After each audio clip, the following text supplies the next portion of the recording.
بہت بڑا مسئلہ ہے نماز میں خشوع پیدا کر پانا۔ خود اللہ جل شانہ نے قرآن میں فرمایا وَإِنَّهَا لَكَبِيرَةٌ إِلَّا عَلَى الْخَاشِعِينَ کہ نماز بہت بھاری چیز ہے، سب کے لیے آسان نہیں ہے، انہی لوگوں کے لیے آسان ہے جن کے اندر خشوع ہے، جو اپنے دل اور دماغ کو اور اپنے جسم کو مکمل طور پہ اللہ کی طرف متوجہ رکھنے پر قدرت رکھتے ہوں، ادھر ادھر ذہن نہ بھٹکتا ہو، جسم سے ادھر ادھر کھیلنے نہ لگ جاتے ہوں نماز میں، ان لوگوں کے لیے نماز آسان ہے، ورنہ سارے لوگوں پر نماز بہت مشکل ہے۔ تو آخر کیسے ہم اپنی نماز میں خشوع پیدا کریں، یہ بہت بڑی چیز ہے۔ ہم نماز میں کیفیت پیدا کیسے کریں کہ نمازوں میں مزہ آنے لگے۔ نبی پاک صلی اللہ علیہ وسلم نے ارشاد فرمایا جعلت قرۃ عین فی الصلاۃ، میں نماز پڑھتا ہوں تو میری آنکھوں کو ٹھنڈک ملتی ہے، یعنی مجھے سب سے زیادہ اطمینان، سب سے زیادہ سکون اگر کسی عمل میں آتا ہے تو نماز میں آتا ہے۔ تو آخر وہ کیفیت کیسے حاصل کی جائے کہ ہماری نماز میں ہمیں ایسا ہی مزہ آنے لگے، ہم نماز کو بوجھ سمجھ کے نہ پڑھیں، جیسا کہ اللہ نے کہا کہ بہت سو پر نماز بوجھ ہے سوائے ان لوگوں پر جن پہ اندر خشوع ہے۔ تو خشوع ہم کیسے پیدا کریں اپنے اندر؟ اس کے بہت سارے طریقے ہیں، کم از کم 3 باتیں ان میں سے میں آپ کے سامنے آج ذکر کروں گا کہ اگر ان 3 باتوں پر عمل کر لیا جائے کم از کم تو انشاءاللہ تعالیٰ اللہ تعالیٰ کی ذات سے امید ہے کہ نمازوں میں مزہ آئے گا۔ ہماری نماز محض ایک رسمی عبادت نہیں بنے گی، بلکہ نماز میں جان پیدا ہوگی، نمازوں میں لطف آئے گا اور نماز وزنی بن پائے گی، ہماری اللہ کے دربار میں قبول ہوگی، دھتکار کی پھینکی نہیں جائے گی۔ پہلی چیز ہے کہ نماز کے لیے پریپریشن ہونا چاہیے۔ دیکھیے ہم غور نہیں کرتے، اللہ تعالیٰ نے جو وضو کا حکم فرمایا ہے نماز پڑھنے سے پہلے جاؤ وضو کرو، دراصل یہ تیاری ہے، یہ پریپریشن ہے کہ اللہ کے سامنے تم جانے والے ہو، اللہ سے تم بات کرنے جا رہے ہو۔ نماز اصل میں اللہ سے سرگوشی کا نام ہے، اللہ سے کانوں میں بات کرنے کا نام ہے، اللہ سے مناجات کا نام ہے۔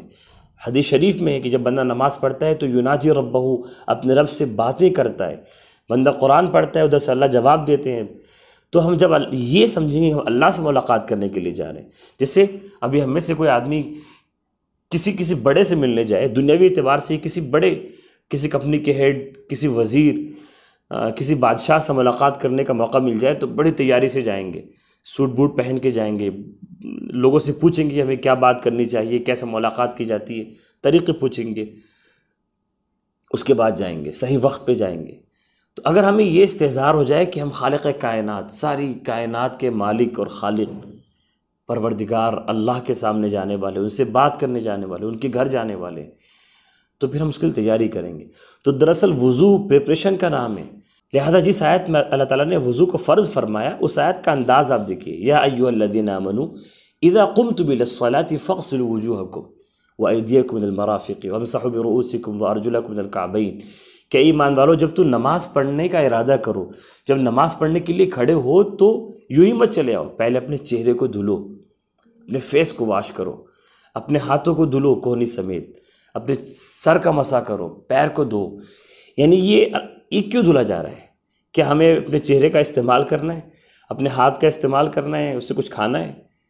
کیوں ہم نماز پڑھنے کے لیے صرف کھڑے ہی تو ہونا ہے، رکوع سجدے کرنا ہے، ہم کیوں دھلنے جا رہے ہیں؟ ہم صاف ہیں تو پھر بھی کیوں ہمیں وضو کرنا ہے، کیوں دھلنا ہے؟ دراصل یہ تیاری ہے، یہ پریپریشن ہے اللہ کے سامنے جانے کا۔ وہ آپ کو یاد ہوگا کہ موسیٰ علیہ السلام کو جب اللہ تعالیٰ نے بلایا تھا کوہ طور پر ہم کلامی کرنے کے لیے، بات کرنے کے لیے، تو اللہ نے کیا فرمایا تھا؟ اخلع علیک، اپنے چپل اتار دو، انک بالوادی المقدس طویٰ، تم ایک مقدس جگہ پر ہو، ایک مقدس وادی میں ہو جو طویٰ نام کی ہے، چپل اتار دو، تم اللہ کے سامنے جانے والے ہو۔ تو دراصل اللہ سے ملاقات کی ایک تیاری ہوتی ہے، اور اس سے آگے بڑھ کر بات کہ نماز صرف سرگوشی نہیں ہے، دراصل مومن کے لیے نماز سے معراج ہے، سب سے اونچا جو سفر ہو سکتا ہے، سب سے ہائی جو جرنی ہے انسان کی، وہ نماز کے ذریعے ہوتی ہے۔ آپ اس بات پہ غور کریں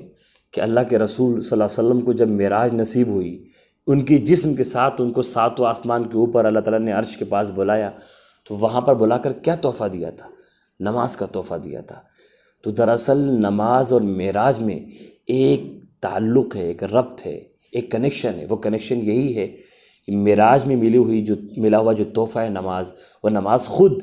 مومنوں کو معراج کرانے کا ایک ذریعہ ہے۔ جب بندہ نماز پڑھتا ہے تو اسے جسمانی معراج تو نہیں، وہ جسم کے ساتھ تو آج تک نہیں پہنچتا، لیکن روحانی معراج ہوتی ہے اگر بندہ کیفیت سے پڑھے۔ تو پہلی بات تو پریپریشن اچھا کریں۔ پریپریشن کے لیے وضو کرتے وقت ہی آپ تیاری شروع ہو جائے، بلکہ اذان سے تیاری شروع ہو جائے، اذان ہوگی فوراً مسجد کی تیاری شروع، اب سارے کام بند۔ حدیث شریف میں آتا ہے، حضرت عائشہ رضی اللہ تعالیٰ عنہ بیان فرماتی ہیں کہ حضور گھر کے کام کر رہے ہوتے، کسی کام میں لگے ہوتے، کچن کا کام کر رہے ہوتے، اپنا کام کر رہے ہوتے، اذان ہوتی، حضرت بلال حبشی کی آواز آتی، فوراً وہ کام وہیں پر روک دیتے، مسجد کی طرف رخ کرتے یا نماز کی تیاری میں لگ جاتے حضور۔ اسی وقت سے آپ کی تیاری شروع ہو، پریپریشن ہو جائے آپ کا، سارے کام روک دیں، اب خیال نماز کی طرف، وضو کرتے ہوئے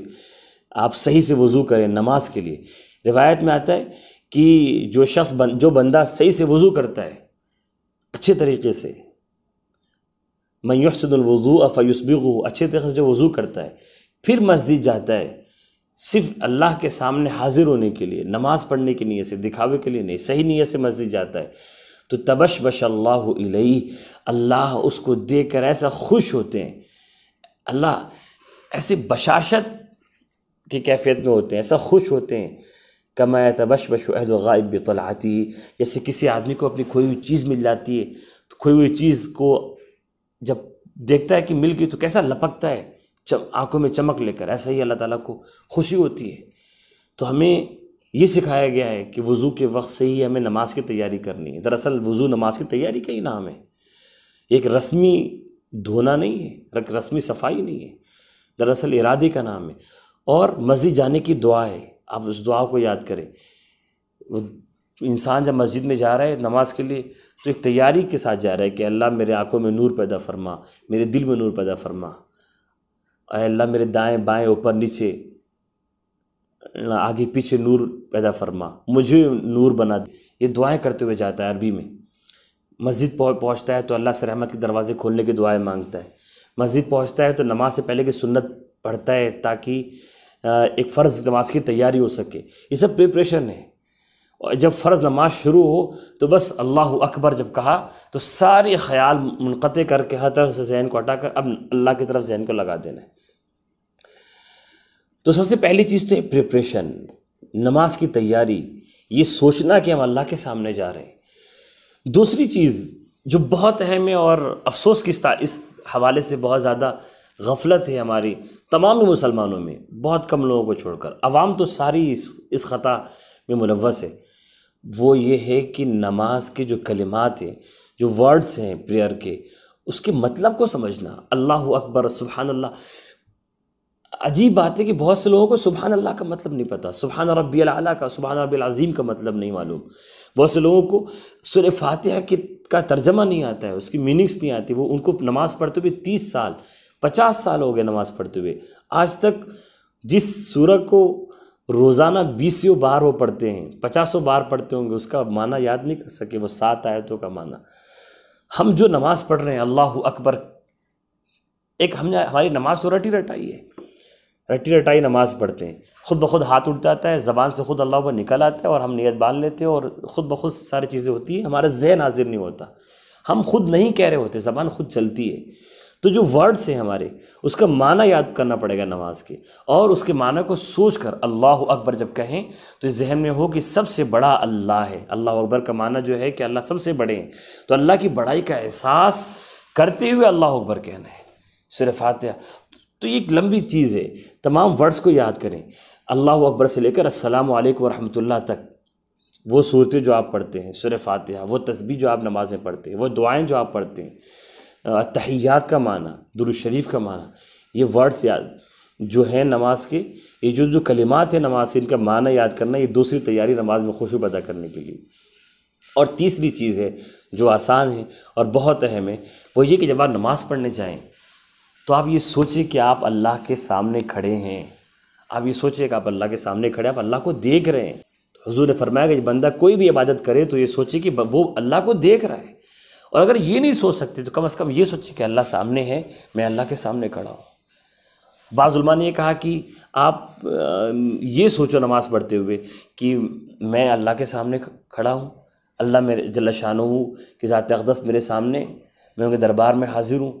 اور میرے پیچھے اللہ کے رسول صلی اللہ علیہ وسلم مجھے گائیڈ کر رہے ہیں، مجھے ہدایت دے رہے ہیں کہ نماز ایسے پڑھو، میں ان کو دکھا کے نماز پڑھ رہا ہوں۔ دائیں طرف جنت الفردوس ہے اور بائیں طرف جہنم ہے، ایسے مرحلے پر کہ ایک غلطی ہوئی تو جہنم میں گر سکتا ہوں، ایک غلطی ہوئی تو اللہ پکڑ سکتے ہیں، ایک چوک ہو گئی تو حضور ناراض ہو سکتے ہیں، اس کیفیت سے نماز پڑھے، یا یہ کہ انسان یہ سوچے کہ میں جو نماز پڑھ رہا ہوں یہ میری زندگی کی آخری نماز ہو سکتی ہے، اور سچ مجھ کسی کو کیا پتہ کہ دوبارہ نماز کا موقع ملے نہ ملے، یہ جو میں سبحان اللہ کہہ رہا ہوں، یہ جو میں نے سجدہ کر رہا ہوں شاید زندگی کا آخری سجدہ ہو۔ تو اپنی نماز میں ایک کیفیت پیدا کرنے کے لیے یہ چھوٹے سے 3 چیزیں ہیں، ایک صحیح پریپریشن، دوسرے کہ جو آپ نماز میں جو الفاظ ہم بولتے ہیں اس کے معنی کو یاد کر لیں، اور تیسری یہ کہ یہ سوچو کہ آپ اللہ کے سامنے کھڑے ہو، اللہ کو دیکھ رہے ہو، اور آپ اپنی زندگی کی آخری نماز پڑھ رہے ہیں۔ نماز میں خشوع پیدا ہو جائے گا تو آپ دیگر تمام برائیوں سے رک جائیں گے، کیونکہ نماز اگر صحیح ہو، اللہ نے فرمایا ان الصلاۃ تنہی عن الفحشاء والمنکر، کہ حقیقی نماز ہر قسم کی برائی سے روکتی ہے۔ تو رمضان کا یہ موقع بہترین موقع ہے، آپ ایک نماز ضرور روزانہ ایسی پریکٹس کریں کہ یہ 3 چیزیں آپ لے کر چلیے اور نماز سے پھر مزہ پائیے۔ اللہ تعالی ہم سب کے لیے نماز کو ہماری آنکھوں کی ٹھنڈک بنائے۔ السلام علیکم ورحمۃ اللہ۔